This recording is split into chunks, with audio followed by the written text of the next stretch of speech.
प्यारे दोस्तों, आप सबको स्वामी नीरव के बहुत बहुत प्रणाम।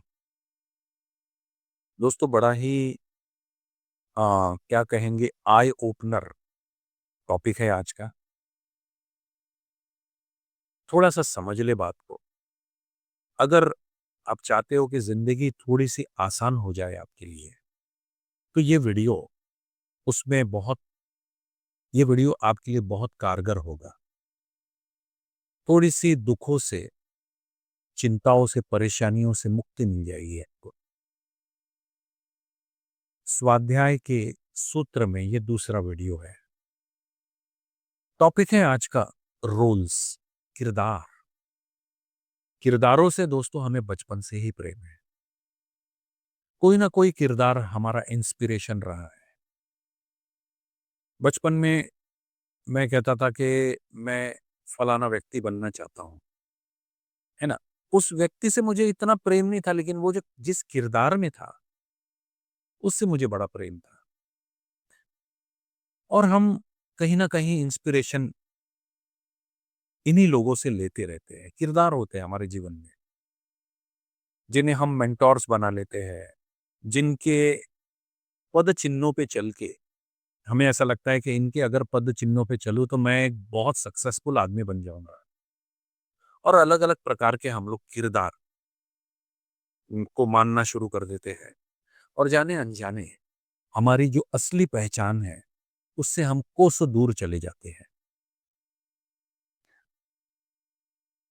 दोस्तों, एक मूवी में बहुत सारे किरदार होते हैं। कोई हीरो होता है, कोई विलन होता है, कोई बेटा होता है, कोई बेटी होती है, कोई पड़ोसी होता है, कोई धोबी होता है। बहुत सारे किरदार होते हैं एक मूवी में, और उन सब किरदारों को मिलके एक मूवी बनती है, एक फिल्म बनती है। वैसे ही दोस्तों, हमारी जिंदगी में भी बहुत सारे किरदार हैं। हम बहुत सारे किरदार निभाते हैं, और ये पूरे किरदार मिलके, हमारी पूरी किरदारगी मिलके, पूरे रोल्स मिलके हमारा एक जिंदगी बनती है। आप अगर अपने किरदारों को हटा दोगे जीवन से, तो शायद आपके लिए समझना कठिन हो जाएगा कि आप कौन हो, है ना। क्योंकि जो असली किरदार, जो आपका असली किरदार है, उससे आपका कभी हो सकता है परिचय ही ना हुआ हो। मे बी, शायद। क्योंकि हम ऐसे किरदारों में उलझे हैं कि जो हमें परिचय ही नहीं करने देता है, दे रहा है कि हमारा असली किरदार क्या है।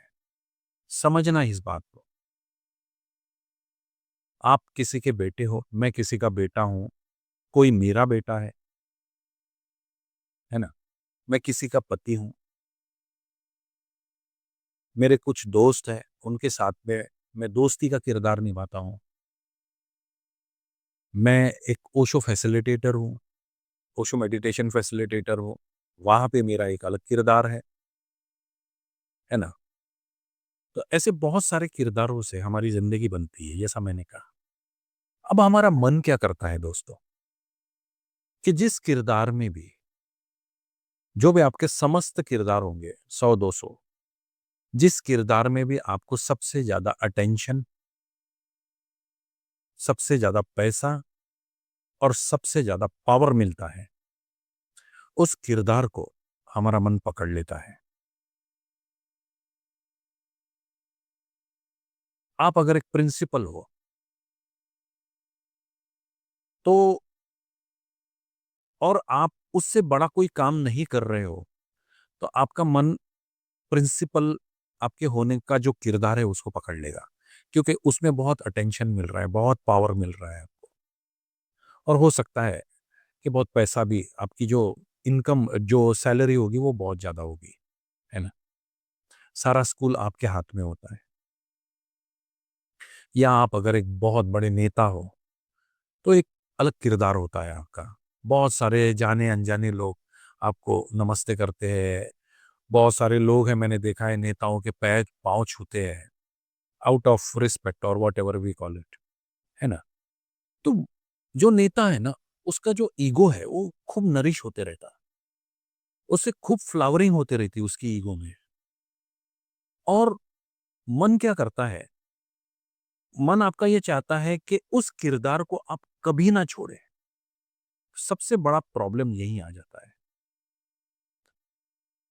कि मेरे एक जानने वाले हैं, उनके जो हस्बैंड है, वो एक बहुत बड़े गवर्नमेंट जॉब में है, बहुत बड़ी पोस्ट पे है। तो उनकी वाइफ मुझे कहती है कि ये जब घर आते हैं ना, तो अपना हुक्म वहां पे भी, घर में भी चलाएंगे। अरे ये साफ सफाई नहीं है, ये इधर क्यों रखा है, ये अभी तक ये काम क्यों नहीं हुआ, मेरा भोजन अभी तक तैयार क्यों नहीं हुआ, खाने में नमक क्यों नहीं है, ऐसा नहीं है, वैसा नहीं है। उनकी वाइफ बोलती है कि he can not come down to a husband. Wife के साथ तो उनका किरदार हस्बैंड वाला है, लेकिन वो वही गवर्नमेंट की पोस्ट पे लेके आ गए उसको। टू चिल्ड्रंस, हमेशा कहाँ गए थे, सो मच इंक्वायरीज। यानी वो जो किरदार, उनका जो मेजर किरदार है, वो अपने बच्चों के साथ में भी नहीं छोड़ रहे हैं।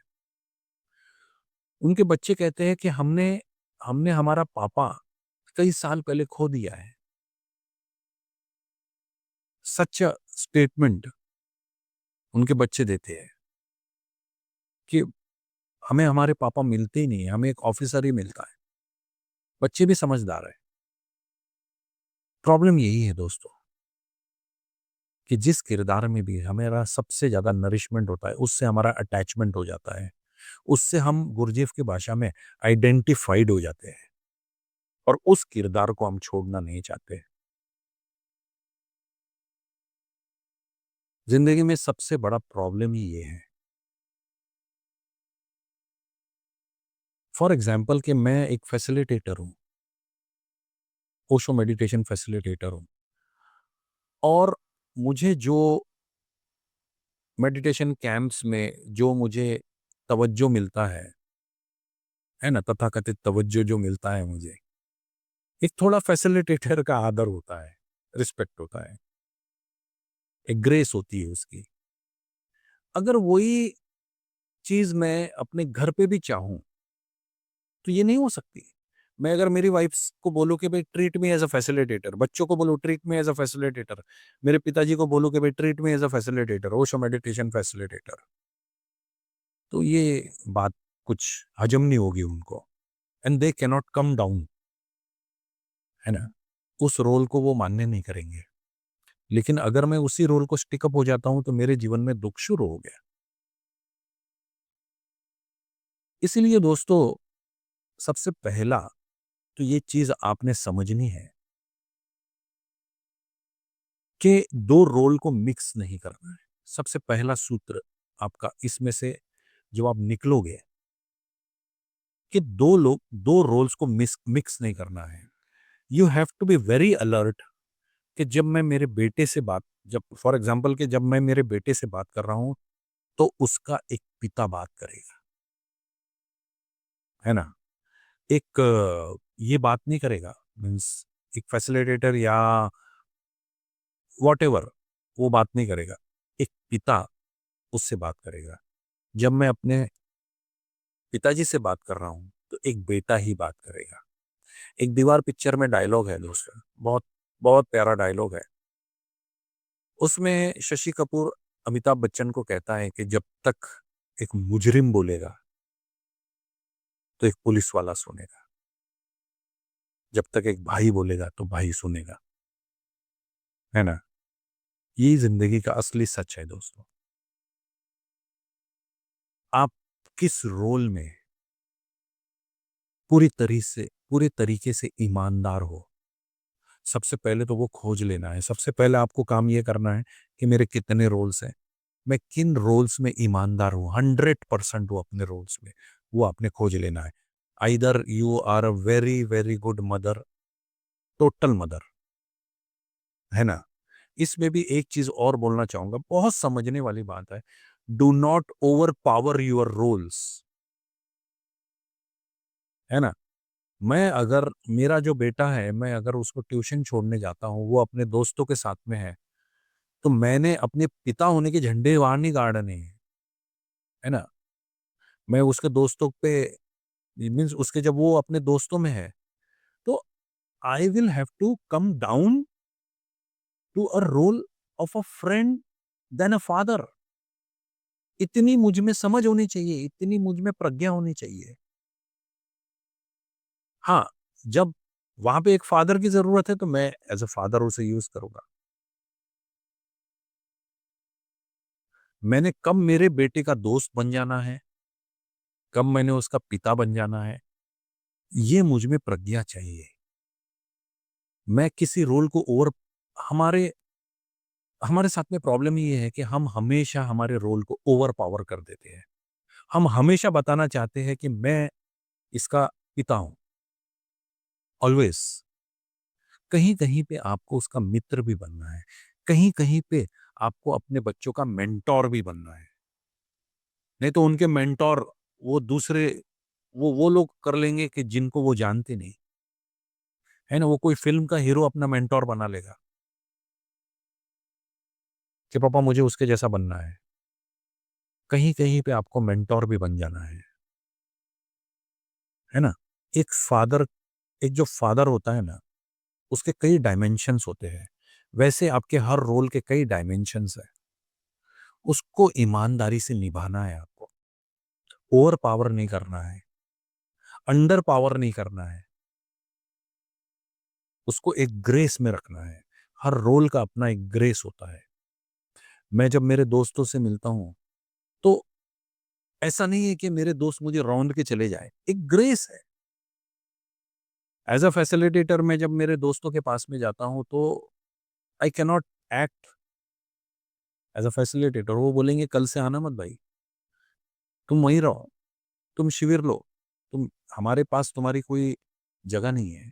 Because I am overpowering my role too far on my friends. वहाँ पे तो मुझे ज़मीन पे बैठना पड़ेगा, है ना? मैं किसी मेरे दोस्त के घर जाता हूँ, तो मुझे खुद ही चाय बना लेनी पड़ेगी यार, अगर उसके यहाँ पे कोई चाय बनाने वाला नहीं है तो। So it's very easy, it is not complicated. मैं ऐसा नहीं बता सकता कि आई एम अ गेस्ट कि जाओ मेरे लिए चाय बनाओ, ऐसा नहीं है। I will have to every role is flexible, every role is flexible. You have to move between your roles. ये कला आपको समझनी पड़ेगी दोस्तों। जिसने अपना रोल फिक्स कर लिया ना, वो दुखी हो गया, दुखी हो गया। अगर आप प्रिंसिपल हो, तो you have to come down when you are talking to जब आप बच्चों से बात करते हो ना, तो आपको एक फ्लेक्सिबिलिटी में आना पड़ेगा। उनकी समस्याएँ समझना है, उनको मेंटोरिंग करना है ना? अगर आप टीचर हो, व्हाटएवर जो भी आपका रोल है उसको समझ लीजिए, उसके क्वांटम को समझ लीजिए। और एक चीज़ हर रोल में इंक्लूड करनी है, जैसे हम कहते हैं ना चाय में चीनी, हर रोल में आपको प्रेम को इंक्लूड कर देना है। प्रेम इज़ कांस्टेंट दोस्तों, हर रोल में प्रेम इज़ कांस्टेंट इवन इफ अगर आप आपके घर में नौकरों से भी बात कर रहे हो, वहाँ पे प्रेम इज़ कांस्टेंट। अगर आप अपने बच्चों से बात कर रहे हो, प्रेम इज़ कांस्टेंट। अगर पड़ोसी के बच्चों से बात कर रहे हो, prem is constant. Love is always constant, है ना? Always constant. सो वीडियो थोड़ा-सा बड़ा हो गया, इसके लिए मुझे माफ़ करना। क्योंकि बहुत सारी बातें होती है दोस्तों, बहुत सारी रिसर्च होती है वीडियो के पीछे। ऐसा नहीं वो एवं ही कहीं से आ गया और आपके साथ बात कर लिया, नो। मैंने अक्सर देखा है कि यूट्यूब में लोग ऐसे वीडियो देखते हैं कि जिनमें इन्फॉर्मेशन बहुत है, लेकिन कोई आपको ये नहीं बताएगा कि उसको प्रोसेस कैसा करना है। हाउ टू प्रोसेस जो इन्फॉर्मेशन मिली है आपको, उसको प्रोसेस कैसा करना है। मेरी कोशिश ये होती है कि आपको उसके सॉल्यूशंस भी बता दूँ। ओवर पावर नहीं करना है, फ्लेक्सिबिलिटी चाहिए, अंडरस्टैंड योर रोल्स, अंडरस्टैंड कहाँ पे आपके ईगो नरिश हो रहे हैं, अंडरस्टैंड और ओशो कहते हैं कि समझ ही सब कुछ है, समझ आ जाए आपको बस। तो दोस्तों, इस वीडियो से हम लोग विदा लेंगे। कहने के लिए बहुत कुछ है। आगे आने वाले वीडियोज़ में एक-एक परतें और उघाड़ेंगे हम, एक-एक परत और उघाड़ेंगे। बहुत-बहुत शुक्रिया दोस्तों। इतने बहुत-बहुत शुक्रिया। Thank you.